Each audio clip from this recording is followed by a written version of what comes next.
ভিডিওটি দেখুন কিভাবে তালের বড়া তৈরি করতে হয়। ছেঁচে নিতে হয়, ছাঁচার পরে তার ভিতরে দুধ,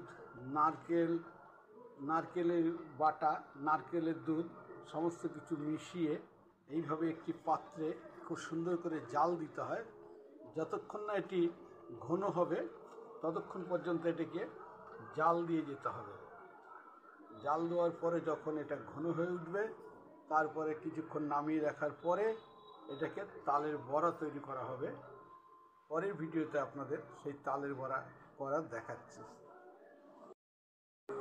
প্রথমে আপনারা দেখেছিলেন তাল কিভাবে জাল দিতে হয়, এবারে দেখছেন সেই জাল দেওয়ার পরে কিছুক্ষণ ঠান্ডা করে রাখতে হয়। ঠান্ডা হয়ে গেলে তাতে চিনি, ময়দা, সুজি এবং নারকেল কোড়া দিয়ে তাকে খুব ভালো করে ছেনতে হবে। খুব ভালো করে মাখিয়ে তারপরে ওটাকে খুব ভালো করে ফাটাতে হবে। যত ফাটাবেন তত নারকেল বড়াটা নরম হবে। কড়া তেল গরম হয়ে যাওয়ার পরে এবার ফেটিয়ে রাখা ওই তালটিকে বড়া আকারে আস্তে আস্তে কড়ার ভিতরে ছাড়া হচ্ছে।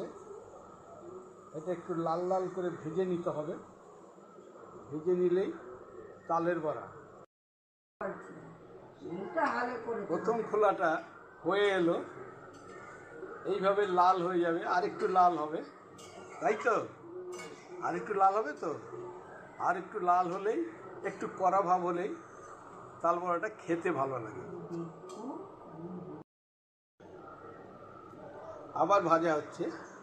প্রথম খোলাটা ভাজতে না ভাজতে সবাই মিলে খেয়ে নিল, বেশ ভালোই টেস্ট লাগলো। দ্বিতীয় খোলা আবার ভাজা হচ্ছে।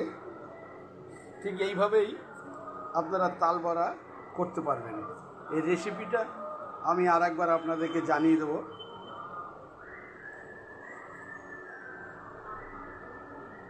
খেতে বেশ ভালোই হয়েছে, আমি একটা টেস্ট করে দেখলাম।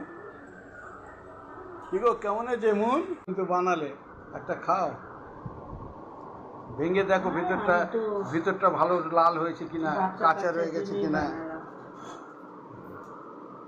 বাহ, সুন্দর হয়েছে, পুরোটাই ভাজা ভালো হয়েছে। এবার খেয়ে দেখো কেমন হয়েছে। ভালো লাগছে তো? নিজে তো বানালে, আমরা তো খেয়ে ভালোই লাগলো। যাক, আমাদের তাল বড়ার হয়ে গেল। এবার আপনাদের এই তাল বড়ার রেসিপিটি জানাচ্ছি। এতে দিতে হয়, প্রথমে তালটাকে ভালো করে ছেঁকে তারপরে তার ভিতরে মিশাতে হবে ময়দা, নারকেল